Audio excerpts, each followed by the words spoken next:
The cool December wind whipped through the air, piercing the thin cotton of Skye Summers scrubs. Spencer McAdams' Queen Anne townhouse stood before her as she twisted the diamond ring he had placed on her finger last night. Funny how she found herself here.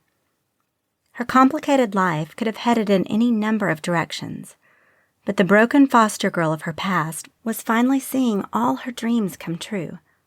Skye was almost normal.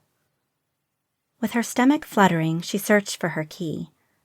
The day Spencer had given it to her, she'd nearly toppled over, but she rarely came here without him.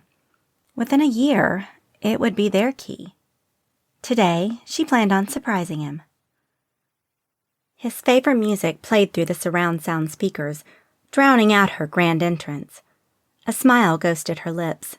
She would greet him with a kiss and finish with something more. His shoes littered the marble entryway, and she placed her backpack beside the mess. Spencer had perfected the disorganized clutter of the quintessential bachelor. The tie he had worn last night dangled over the back of a chair, and his dress shirt was draped over the couch. It lay precisely where she tossed it last night after ripping it off his body. His tailored pants were still sprawled across the hall, exactly where he kicked them off in his rush to get her to bed. The man was such a gorgeous mess.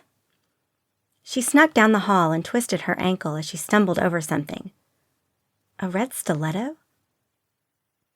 Her stride faltered, and her gaze cut to a silk blouse lying in a crumpled heap. She grabbed the wall for support and stepped over a lacy bra. Another scrap of fabric was bunched on the floor not 2 feet away.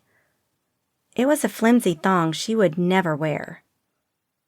She fisted her hand against her belly, her palm slick with sweat.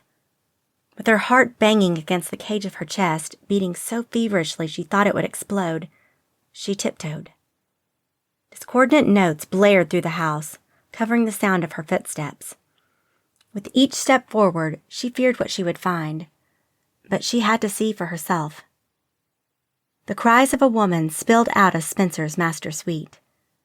She peeked inside. Spencer had his back to the door, his naked ass gyrating in a primal rhythm as he plunged into the woman sprawled on the bed. Skye's nails bit into the flesh of her palms as she curled her fingers into impotent fists. He panted while the woman's staccato cries rose in counterpoint to his guttural moans. Long, slender legs were wrapped around Spencer's waist, and the woman writhed in orgasmic ecstasy. Skye wanted to claw the bitch's eyes out. She wanted to scream, kick Spencer in the ass, stomp on his nuts, or cut off his dick. But she did nothing. Not until Spencer looked over his shoulder. Only then did she gasp, mortified that she'd been caught spying. He didn't stop fucking, but he did slow his pace. "What are you doing here?" His voice was filled with accusation, as if she had no right to be in his home. She should have picked up one of those stilettos. Then she could have thrown one at his head. Instead, she backed away. "Don't you dare leave!" Spencer called out.